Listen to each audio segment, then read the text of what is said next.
Good morning, everybody. Welcome to the game plan. My name is Gareth Soloway, Chief Market Strategist here at VerifiedInvesting.com. There's a big week on tap. We have a Jerome Powell speech today at around, I think, 1:55 p.m. Eastern Time. We also have major data. We have JOLTS tomorrow at 10 a.m. That's job openings. We've seen a steep decline in those job openings recently. We have ADP private sector on Wednesday and the non-farm payrolls on Friday. So we're going to get a good sense this week of where the labor market is. Now, the highlights from this morning and from overnight last night. China, more stimulus, cutting basically the mortgage rate by 50 basis points. That basically kickstart even more stimulus. This is the third time China has announced more stimulus measures, and you better believe it, the Chinese stocks are ripping even higher today. Incredible moves. We're talking like some of these stocks like JD up 60% in a week and a half period. Unbelievable. I actually think it's starting to be a short here for a retrace before the next potential leg to the upside. In the trading room today, in the Apex Live day trading room, I already have my levels scoped out for those type of stocks. We'll see if they get to those levels, and we will be looking to trade them. All right,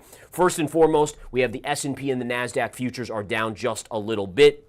Let's jump over to the screen here and take a look. So follow me over here, guys. What do we have? We basically have the S&P 500 closing right around here on Friday. So if we can draw our line right there, that's where we closed on Friday. You can see we are trading lower today. Now, the kicker is this, right, is that you had so many kind of weird narratives being spun over the last couple weeks, and I've really talked about that, guys. I've really talked about how these narratives, to me, are very contrived. It's almost being done as an emergency measure. We talk about emergency lending programs by the Federal Reserve and all these different things that the government does. This almost seems like the institutions are in panic mode, and they're like, we have to keep this market up. We have to get more individual retail investors in because we have to be able to unload to them. Because again, the narrative spinning has been so obvious. Usually it's a little bit more subtle. Not so subtle recently, so just keep that in mind. Markets, nonetheless, are trading down today. I want to show you this chart on the SPY daily chart. This is one I harped on last week. If we can flip back to the charts there and take a look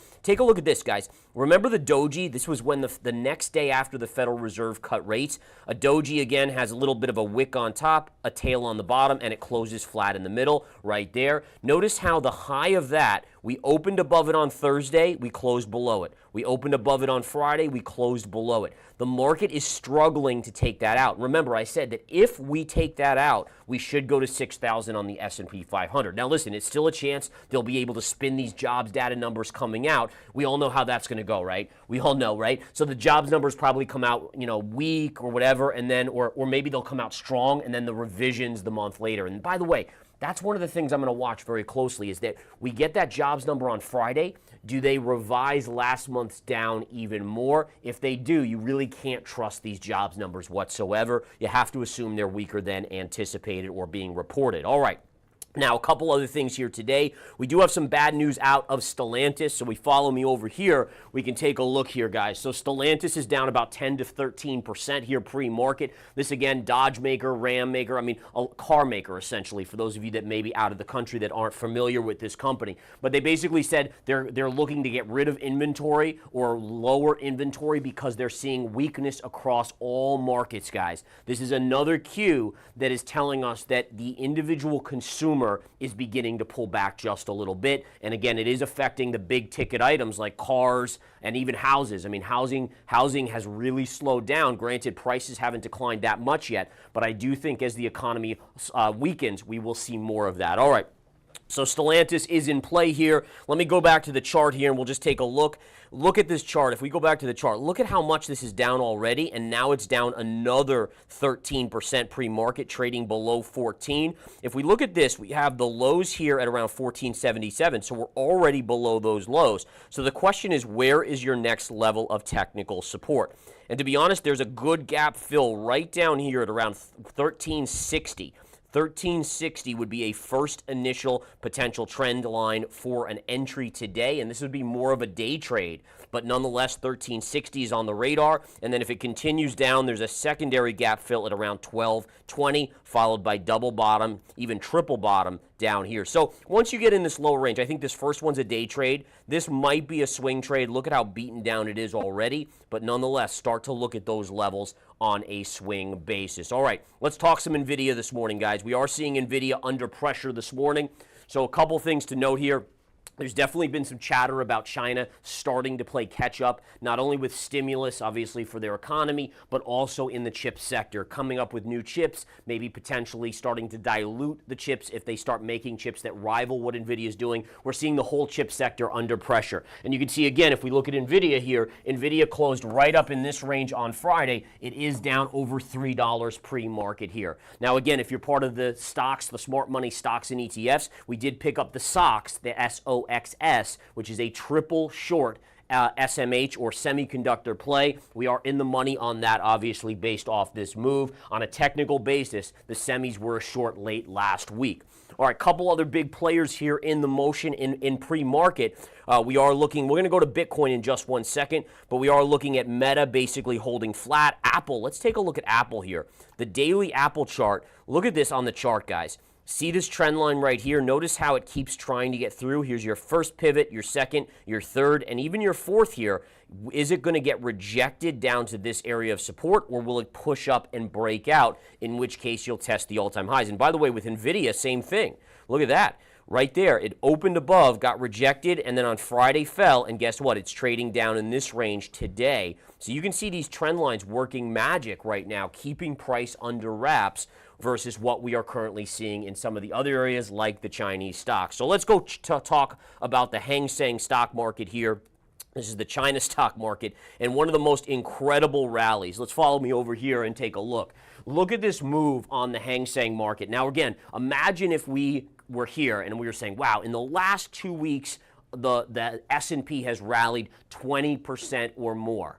Well, that's what the Hang Seng has done. Now, listen, it's not even close market cap-wise to the U.S. markets, but nonetheless, it is still a massive move. And again, what type of candle is this, guys? Remember, we just looked at a previous chart talking about on the S&P where you had a tail on the top and a tail on the bottom with a close in the middle. And to me, that looks very similar to a doji pattern, which is a potential reversal signal. Now, listen, I'm a huge bull. I was a huge bull a month ago when everyone else was hating on the Chinese economy and the Chinese stocks. I said, guys, these charts are primed. The technicals on the charts are looking so good. There was positive divergences, downsloping bullish wedges, everything you wanted to see. But now, again, this shows that I'm not a one biased person, right? It's like, this is way too much. I would expect a retrace back down here and a pullback in this way, right? So maybe back to about 19 to 18.8, somewhere in that vicinity, and then I think you buy the dip for another move to the upside. But right now,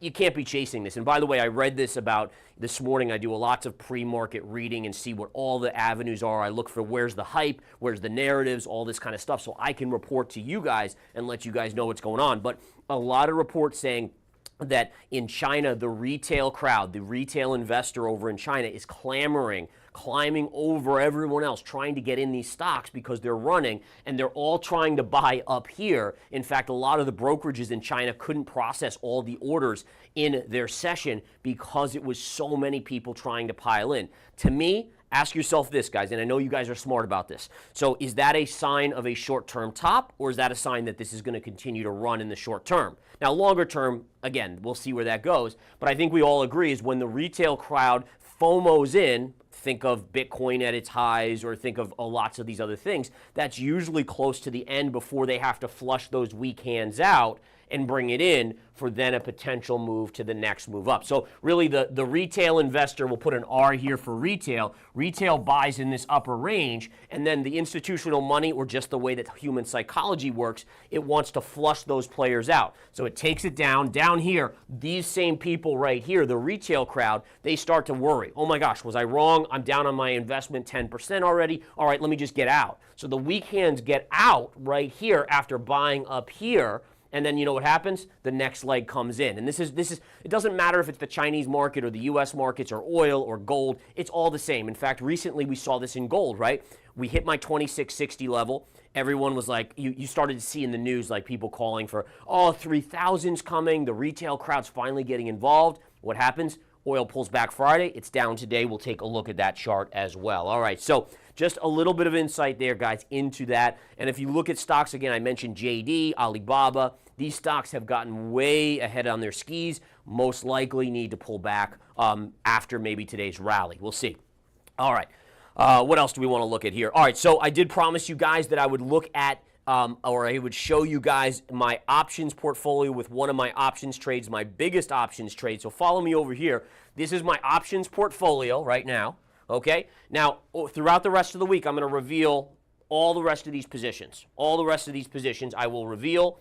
So again, I want to do it kind of where I show one each day and I can talk about it. But the one today that I wanted to show was my biggest one. I have over $400,000 in this options trade. It is a put trade on Meta. So Meta, again, the chart is into major resistance. Again, here's contracts, 60 contracts, unit cost $68.48. You can see it's trading right here, just down just a little bit on that. And again, you can see all the P&Ls. It's all there to be seen. I'm just not going to reveal what they are because I want you guys to, I want to be able to do one per day with you guys. But here it is right down here. Meta, the September 19th, 2025s, strike 260s. Right there, and those are the puts. So there you have it, guys, and we can follow this trade just like I showed you my FXI, which was the Chinese. I mean, think about that, folks. We literally had calls on the Chinese market. I had a massive call position. And listen, I made a lot of money on it. Don't get me wrong, 60K. But if I had held those, probably $500,000 worth in terms of profits. Incredible. It just shows you, like, listen, you look at me, you say, oh, he's traded for 25 years. Doesn't mean I make every decision right. And what you always remember as a trader is that a profit's a profit, right? Whether you make $5, $100, or $1,000, or $10,000, or $1 million.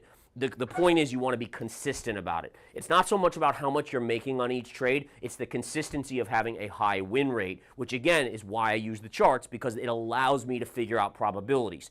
And again, my goal, I'm not trying to win every trade. You'll never get there. I never get there. But what I want to do is I want to basically win 70 or 80% of the time, and then the numbers take care of themselves. All right, so again, we'll watch and see what Meta does today. Last I checked, it was around the flat line. You can see right there, per Friday's close, down about 5,000 on that, which again, on a 400,000 position is not really a big move. All right, we'll follow up. Tomorrow I'll reveal another key position in that portfolio, and again, I'll just keep on revealing one after the other. Now, I do want to go to the website here. I want to show you something else that I think is absolutely insane. If we scroll down, we're going to take a look at the Fed Watch tool here. So here's your Fed Watch tool, and you can find all of this on verifiedinvesting.com, updated every single day, sometimes multiple times a day. Now, the reason why this is pretty remarkable is that we want to follow the stats on whether or not we're going to see a 50 basis point cut in early November at the next Fed meeting, or we're going to see a 25. Over the weekend, this number was favoring by more than 50% a 50 basis point cut. Think about that. Think about that just logically, folks. I beg you.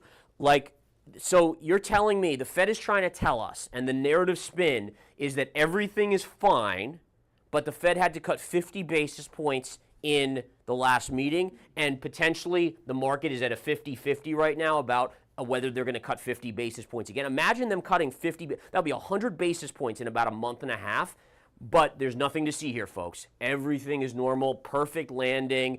Everything will be fine. Like, just use your common sense. We all just have to think more common sense-like, and the truth really just emerges, right? Just, again, probability. So what's the probability? If you told me a year ago that the Fed was going to cut 100 basis points at in total of 2 meetings, one after the other, is everything fine in the economy, or is there problems? And I would have said there's problems, and I still hold to that. So again, we'll know more this week with the jobs data, but remember, the jobs data will come out on Friday. Look for last month. Do they revise last month down even more? It was a weak number. Do they revise it down? But either way, we're going to follow this number. Right now, this is a 20. This is favoring a 25 basis point cut over the weekend. This is now flipped here. We'll watch and see where that goes. All right, guys.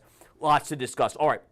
I do want to just take one quick break here. We're going to quickly hear from 𝗟𝘂𝘅𝗔𝗹𝗴que. Guys, don't forget, if you go to the home page, in fact, maybe we can switch back to the home page here, the data center, and just remember, under AI and algo trading, there's my 𝗟𝘂𝘅𝗔𝗹𝗴que reversal signal indicator. It gives the trades as they come. So again, check that out. The beauty of it is it's only $24.99, and it literally gives you the signals, when to short, when to go long. It works on crypto, it works on stocks, it works on the commodities on TradingView. All of the signals, it's universal on any time frame, daily, weekly, monthly, intraday. It's pretty darn cool. So let's take 30 seconds to thank 𝗟𝘂𝘅𝗔𝗹𝗴que.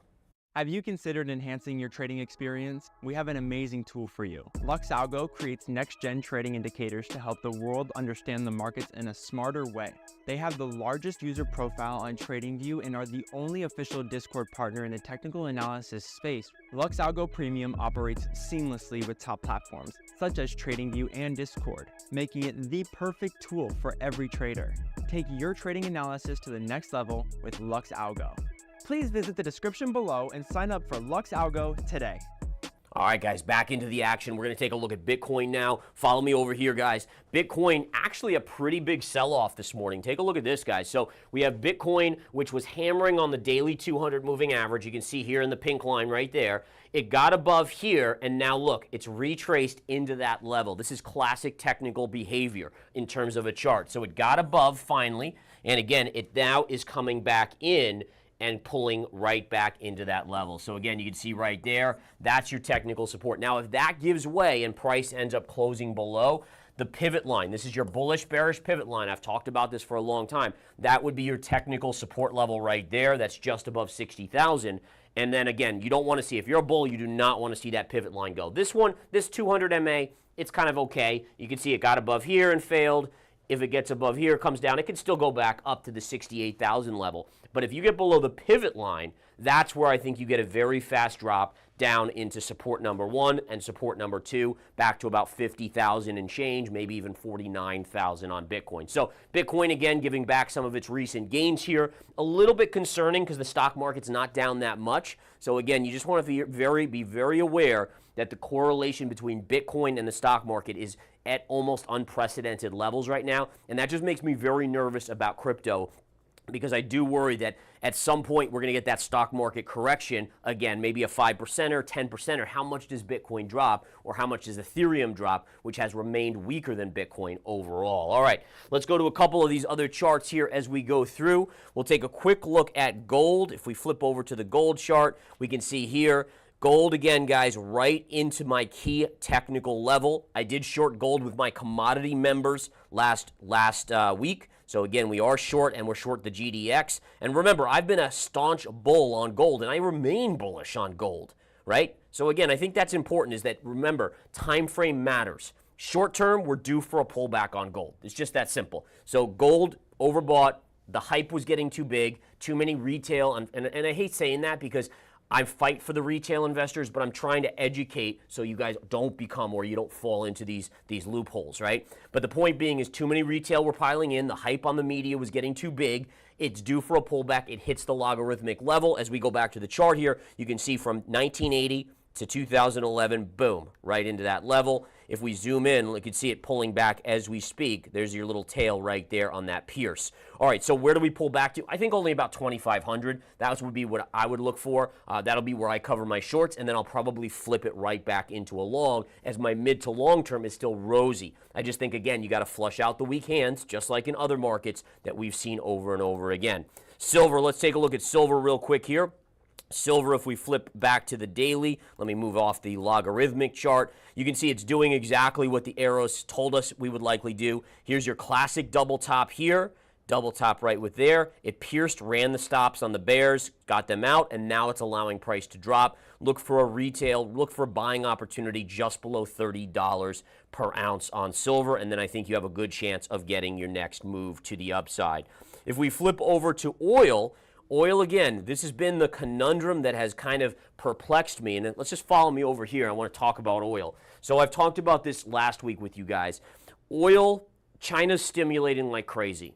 Okay, if that's going to work, oil should not be below a breakdown level and should not have fallen last week. Like net, oil was down, yet China debuted so much stimulus. Why? Is it because China's not going to be stimulated? Well, they might be a little bit. But my guess is smart money knows the U.S. is slowing, and that's overpowering all this China stimulus. That's my guess on what's going on here.